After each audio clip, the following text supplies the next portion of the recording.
नमस्कार। आज हम वित्तीय लक्ष्य यानी फाइनेंशियल गोल्स तय करने के एक बहुत जरूरी हुनर के बारे में बात करने वाले हैं। एक ऐसा हुनर जो किसी के भी आर्थिक भविष्य की नींव रखता है। तो सबसे पहले एक सवाल जो शायद सबके मन में आता है, क्या वित्तीय स्वतंत्रता यानी फाइनेंशियल फ्रीडम वाकई में हासिल की जा सकती है? ये एक बहुत बड़ा सवाल लगता है, लेकिन इसका जवाब हाँ है, बशर्ते एक सही रणनीति अपनाई जाए। तो आखिर ये रणनीति है क्या? देखिए, इसकी शुरुआत होती है बिल्कुल साफ सुथरे और स्पष्ट लक्ष्यों से। वित्तीय स्थिरता की पूरी यात्रा का ये पहला कदम है। चलिए इस पूरी प्रक्रिया को कुछ आसान हिस्सों में तोड़कर समझते हैं। तो इस सफर में हम इन 5 पड़ावों से गुजरेंगे। सबसे पहले लक्ष्य क्यों जरूरी है, फिर स्मार्ट लक्ष्य कैसे बनाएं, उसके बाद लक्ष्यों का वर्गीकरण कैसे करें, उनकी प्राथमिकता कैसे तय करें, और आखिर में अगला कदम यानी निवेश। तो सबसे पहला सवाल, आखिर ये लक्ष्य बनाना इतना जरूरी क्यों है?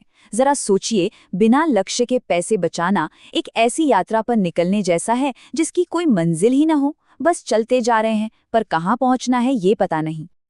जब मंजिल साफ होती है ना, तो रोजमर्रा के छोटे छोटे वित्तीय फैसले लेना बहुत आसान हो जाता है। एक साफ लक्ष्य हमें भटकने नहीं देता, एक फोकस देता है, और यही फोकस धीरे धीरे वित्तीय स्थिरता की एक मजबूत नींव तैयार करता है। ठीक है, लक्ष्य बना लिया, पर क्या बस कोई भी लक्ष्य बना लेना काफी है? जी नहीं, लक्ष्य को स्मार्ट यानी SMART होना चाहिए। ये एक ऐसी तकनीक है जो किसी भी आम लक्ष्य को बहुत असरदार बना देती है। स्मार्ट फ्रेमवर्क असल में एक बहुत ही मजबूत तरीका है जो हमारी अधूरी इच्छाओं को ठोस ऐसे लक्ष्यों में बदल देता है जिन पर काम किया जा सके। ये हर लक्ष्य को एक सही आकार देता है। तो ये स्मार्ट है क्या? चलिए इसके हर अक्षर को समझते हैं। S यानी स्पेसिफिक, लक्ष्य बिल्कुल साफ हो। M मतलब मेजरेबल, जिसे नापा जा सके। A यानी अचीवेबल, जो हासिल करने लायक हो। R मतलब रेलेवेंट, जो हमारी जिंदगी से जुड़ा हो। और T यानी टाइम बाउंड, जिसे पूरा करने की एक समय सीमा हो। अब जरा इस फर्क को देखिए। एक तरफ है पैसे बचाना, ये बस एक ख्याल है, एक अधूरी सी इच्छा। लेकिन दूसरी तरफ देखिए, 12 महीनों में 50,000 रुपये बचाना, ये एक मिशन है ना? बिल्कुल साफ, नापने लायक और एक तय डेडलाइन के साथ। अच्छा, तो हमारे स्मार्ट गोल्स तैयार हैं। अब अगला कदम क्या है? अब बारी है इन्हें व्यवस्थित करने की, ताकि पूरी फाइनेंशियल पिक्चर साफ साफ दिखे। हर फाइनेंशियल गोल को ना 2 पैमानों पर बांटा जा सकता है। ये एक बहुत आसान तरीका है जो सारी उलझन दूर कर देता है। तो ये सिस्टम बस 2 सवाल पूछता है, कोई लक्ष्य कितनी दूर है और वो कितना जरूरी है।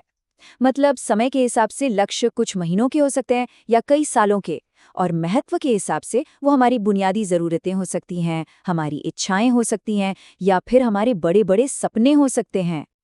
ठीक है, हमने लक्ष्यों को अलग अलग श्रेणियों में बांट तो लिया, पर अब सवाल ये उठता है कि पहले किस पर काम शुरू करें। प्राथमिकता तय करना शायद सबसे ज़रूरी कदमों में से एक है। और देखिए, इसका कोई एक सही जवाब नहीं है, और यही सबसे जरूरी बात है। प्राथमिकता तय करना एक बहुत ही निजी मामला है। किसी के लिए बच्चों की पढ़ाई सबसे जरूरी हो सकती है, तो किसी और के लिए रिटायरमेंट की प्लानिंग। और जब हम ये वर्गीकरण और प्राथमिकता तय करने की प्रक्रिया पूरी कर लेते हैं, तो हमारे सामने एक बिल्कुल साफ सुथरा फाइनेंशियल रोड मैप तैयार हो जाता है। एक ऐसा नक्शा जो खास हमारी परिस्थितियों के लिए बना है। चलिए, अब इस पूरी पहेली के आखिरी और सबसे अहम हिस्से पर आते हैं, यानी इन लक्ष्यों को असलियत में बदलना। क्योंकि योजना बनाना एक बात है और उस पर अमल करना बिल्कुल दूसरी।